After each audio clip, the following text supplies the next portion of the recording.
Caitlin Clark has put herself in the MVP conversation. She's not going to win MVP because Angel Reese is going to win it. She's a superstar phenom. She's had an amazing year. She's broken a bunch of records. As a rookie, to put yourself in the WNBA MVP conversation with Angel Reese, who's already an all-time great, they've already won 2 championships for the Las Vegas Aces, is special. When have we heard a rookie in sports in recent years who has put themselves in an MVP conversation? Can you remember one? Because I can't. Maybe like LeBron James in 2003 with the Cavaliers when he got drafted. Maybe like, you can't. I guess you could say CJ Stroud last year for a very short time, but not like not this level.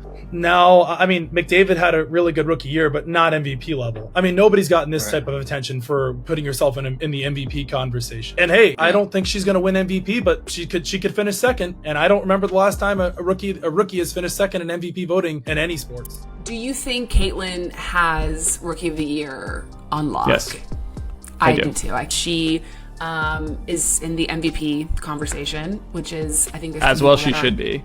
I completely agree. She's top 20 in scoring, assists, and rebounding. I was trying to think of like what her game looks like. I think the part of her game I'm thinking is maybe the strongest is her passing. Completely. You know agree. what I mean? Like I think the onboarding for her is like she takes these crazy deep threes and whatever.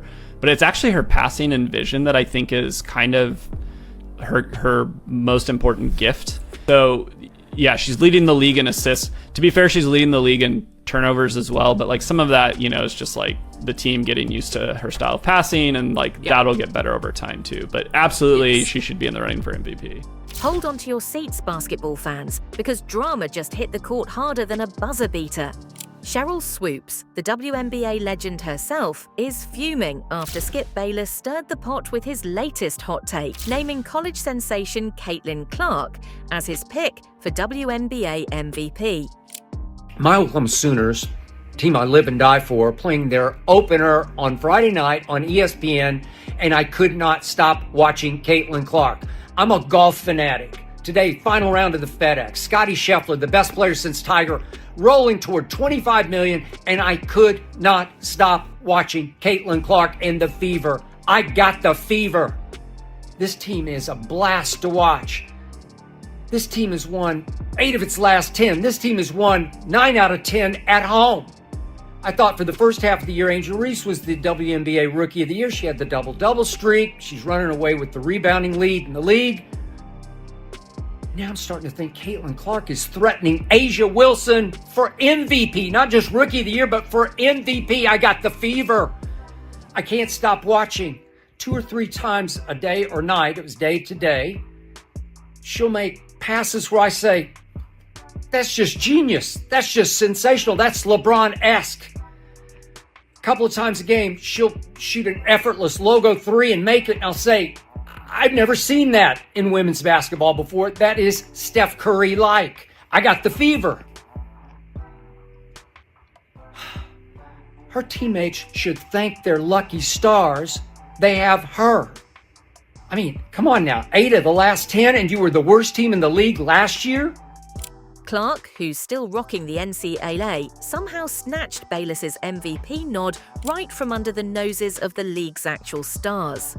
And Sheryl Swoopes, she's not having it. In a fiery response that's hotter than her crossover, Swoopes let the world know exactly what she thinks of Skip's wild claim. And trust me, it's not pretty. She claimed that Angel Reese is a better MVP candidate than Caitlin Clark. I think Angel will eventually be a good pro. I don't think Angel will come into the league immediately and dominate the way people think she will. And I say that for people who have never watched a WNBA game. It's good. Like there's talent. Like these women can play. And because there are very few roster spots. Like it's a real job. So people look at new players coming in, whether that's out of college, players who've been overseas, and they look at that and say, oh, you trying to come take my job. Like, nah, it's not gonna be that easy. So will Caitlin Clark be a good pro? Absolutely. Will Caitlin Clark come into the WNBA and do what she's doing right now? Immediately? Absolutely not. Not gonna happen. Okay. Not on the right team? However, in a recent podcast, Skip did not hold back and emphasized that saying Angel Reese is better than Caitlin Clark is like saying Rodman is a better player than Micheal Jordan. Saying Angel Reese is better than Caitlin Clark is saying Rodman was better than Micheal Jordan, or Ben Wallace was better than Kobe, or even Andre Drummond was better than LeBron. And I shouldn't have to point out that Angel Reese is actually a poor defender. But this is not the first time Swoopes is criticizing Clark. She has made several comments about Clark, particularly around Clark's pursuit of breaking records. Initially, Swoopes faced backlash for her remarks on Gilbert Arenas' podcast, where she inaccurately stated that Clark was a fifth-year senior and took about 40 shots per game. This led to criticism, as Clark was actually in her fourth year and averaged 22.3 shots per game. Actually sparked this did not start in the beginning of this season. It actually started last year when Caitlin Clark broke the all-time record for the most points in a tournament in college that was previously held by Sheryl Swoopes. I set the record in 5 games, right? Yeah. Because back then, we had a first round bye. Oh, so okay. we didn't get to play, I didn't get that 6 games. So I set the record in 5 games. Yeah. So to me, yes, she broke the record, but she did it in 6 games.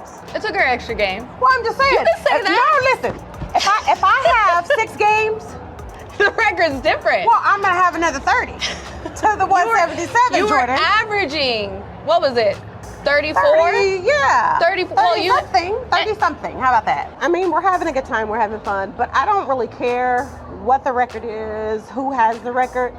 But all her claims were proved to be wrong, and due to this, she has received a severe backlash from the critics and fans of basketball. Stephen A. Smith even called her insane for hating the rising star like Clark. Charles Barkley has also commented on this situation going on and called it petty jealousy among WNBA players towards Caitlin Clark, the much-hyped rookie who recently joined the Indiana Fever. In a fiery segment on his show, Barkley didn't hold back, calling out veteran players for not giving Clark the support he feels she deserves. It's sad to see some of these WNBA players acting like they're threatened by Caitlin.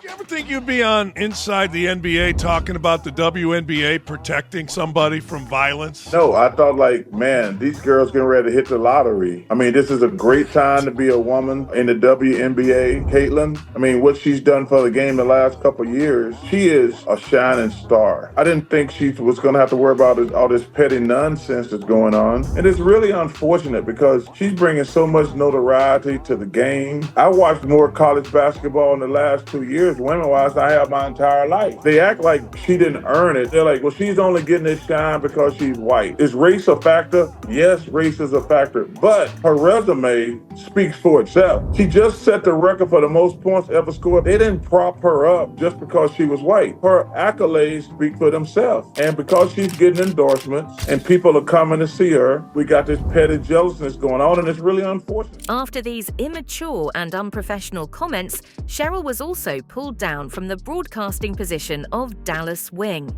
First player to be signed in the WNBA with the Houston Comets in 1997, was removed from her regular post as Dallas Wing's color commentator for the team's game against Clark's Indiana Fever on Sunday. Swoopes has fired off several responses to posts on X that have referenced her interactions and previous statements on Clark. So, for the sake of saving her reputation, Swoopes has leaked a private conversation between her and Clark to show that she had no bad intentions. Online, you post in private messages just to save face. You have to break that record in the same amount of time that player said it. Okay. Right? Like, what are you talking about? Even look at Gilbert's. Gilbert doesn't even agree with that. Look at Gilbert's face. I just don't understand what's so hard about showing support to somebody who's doing right by the game. How is it hard to support somebody like that? But was it the right move? Or she was just being desperate? What do you guys think? Let me know in the comments. So, in the messages, Swoopes acknowledged her mistake and expressed respect for Clark's achievements. Clark responded graciously, appreciating Swoopes' outreach and the contributions she made to women's basketball. However, many fans and media personalities felt that sharing these private conversations publicly was inappropriate and criticized Swoopes for it. Sheryl Swoopes, I'm not sure what you thought you were accomplishing here by leaking these messages other than showcasing you have no self-control. You have no control of yourself. You're spiraling because life's coming at you fast. All of the hateful, spiteful things that you've said about Caitlin Clark, about her game, all the lies that you've said are, what did Diana Taurasi say? Our reality comes at you fast. The WNBA, the Dallas Wings, Bally Sports said, yeah, she's out of here for this game.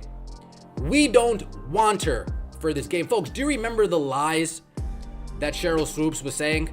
Do you remember the lies that Sheryl Swoopes was dishing out? Let's just take a quick listen to some.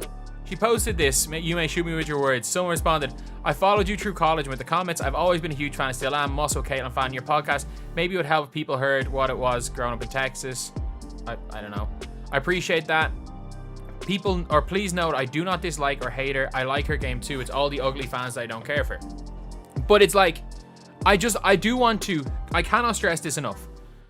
Nobody mentioned Sheryl Swoopes and Caitlin Clark in the same sentence until Sheryl Swoopes herself said, Caitlin Clark is 25. Caitlin Clark has done 5 years of college.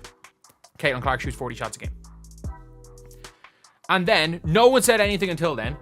And then Iowa basketball themselves posted Caitlin Clark, age 22, points X. Dan Patrick, a renowned sports broadcaster, has been vocal about Caitlin Clark's potential in the WNBA.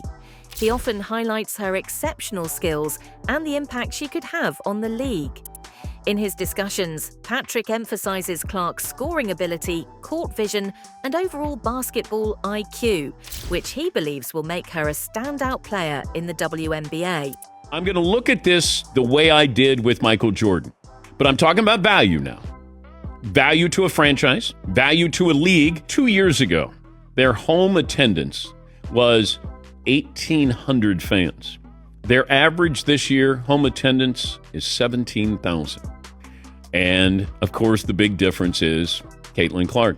I think she should be up. He also notes that her style of play and competitive spirit could attract more fans to women's basketball, increasing its popularity and viewership. For MVP. Rookie of the Year, foregone conclusion. You know, it's now commonplace where she'll go for 26 and 12. She's learned how to play the game, and she said, I had to learn how to play the WNBA way. Her value is felt every place she goes, every arena she goes. TV, ratings, value. Value, I think she should be runner-up to A'ja Wilson. I'm talking about something that maybe is hard to define, but you know it when you see it. Clark has had an extraordinary rookie season in the WNBA with the Indiana Fever. She has shattered numerous records, including the most assists in a single game and becoming the first rookie to achieve a triple-double. Her impressive stats include averaging 19.2 points, 8.5 assists, and 5.8 rebounds per game. Clark's ability to make her teammates better and her exceptional long-distance shooting have been pivotal in the Fever's dramatic improvement this season. Here's all the records Caitlin Clark has already broken in only 32 WNBA games. Number 1, she's the first player in league history to have 19 assists in a single game. Number 2, with 8 regular season games left, she already has 39 more assists than any rookie ever. And if she can just average 6.5 the rest of the year, which she's already doing easily, she'll have the WNBA single season record. Now, number 3, Caitlin has the most double-doubles for a rookie guard ever, and if she gets one more, she'll have the single season record for any guard ever. Number 4, she already has the most 20-point 10 assist games in a single season in WNBA history. Number 5, she's on pace to become the first player to lead the league in assists and 3-pointers. Number 6, she already broke the rookie 3-point record. Number 7, she's the first rookie to have a triple-double. Number 8, she's the first player in WNBA history to have 500 points, 250 assists, and 75 three-pointers in a season. Number 9, Caitlyn's 7 three-pointers in a single game is the most for a rookie in WNBA history. And finally, last night, she became the first WNBA player ever to have at least 30 points, 12 assists, and 5 three-pointers in a game. She did it in a 30-point blowout win over Angel Reese, and those are the highlights you're watching right now. Caitlyn is going to be breaking many more records over the next few weeks, so to stay updated on everything she's doing on the court, just drop me a follow. Clark's impact goes beyond just numbers. She has revitalized the Fever, leading them to their first playoff appearance since 2016. You know, I don't know if you could find one of these big stars in the WNBA, right? Maybe a marketing firm or the agent could just go to them and say, hey, you need to make a statement, a public statement saying we missed it on Caitlin Clark. This girl is incredible. What an amazing player. She's changing the WNBA.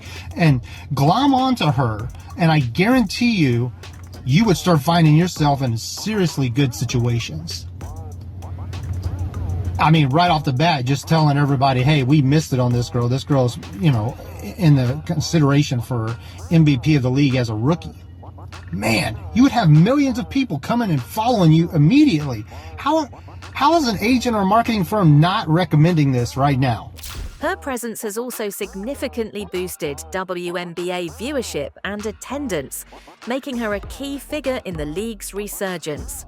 Despite being a rookie, she has shown remarkable resilience and adaptability, bouncing back from tough games to deliver stellar performances. Stat line last night, it was the second 20-point, 15-assist game in league history.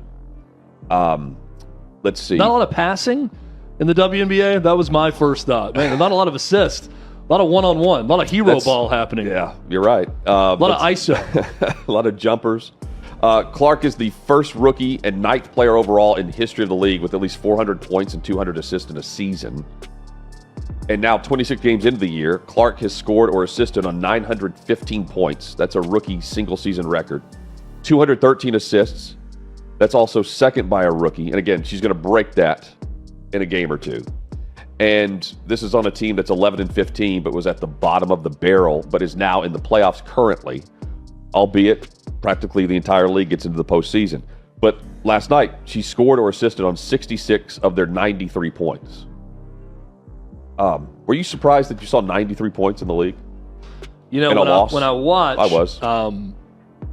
I am amazed about the lack of offense at times in the league. I mean, that's that right there. The fact that there's only been one 20-point, 15-assist game in the 20-something, some odd year history of the league, 25 years or whatever they've been around there. That surprises me.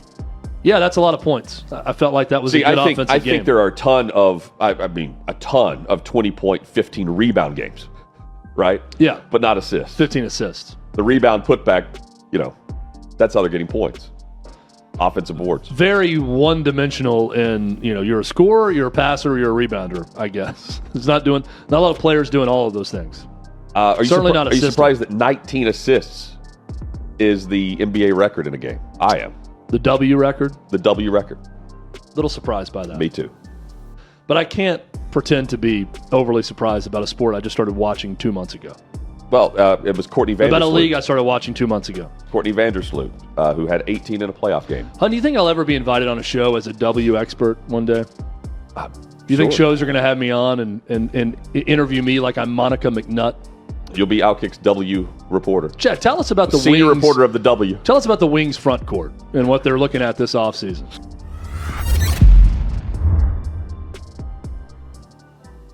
Given her record-breaking achievements and her crucial role in her team's success, Clark is a strong contender for the MVP award.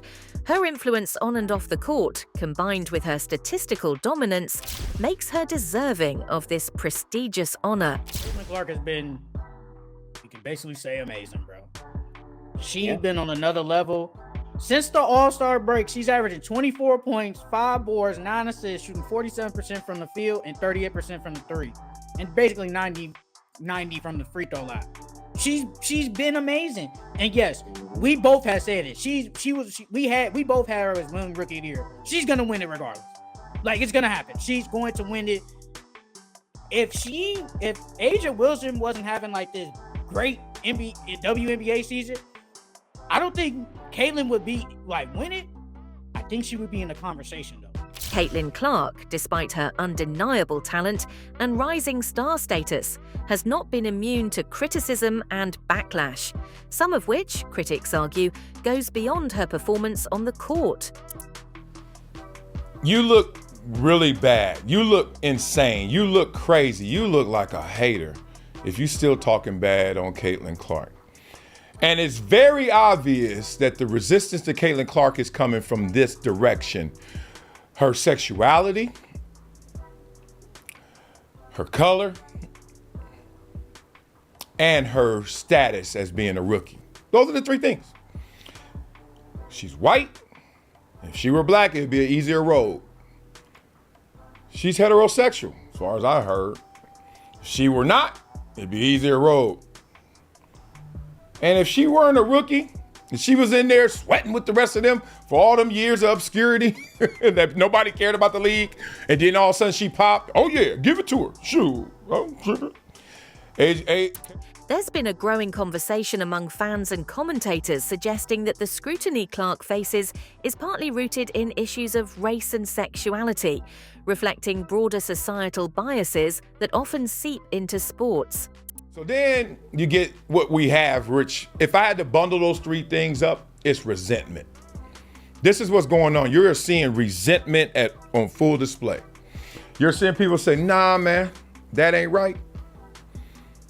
This is a black league. Black women out there, they helped build this league. And somebody else is sitting there, if you're just being objective, build what? They were getting subsidized for what, 27 years? Build what? Oh, man, look, her sexuality, which is really touchy. People don't like to go there, but, you know, this show, we got to. It doesn't matter to me on the outside, but on the inside, culturally, it matters. You want to know why? The NFL, how long did it take for a homosexual guy to come out, right? Gay guy to come out.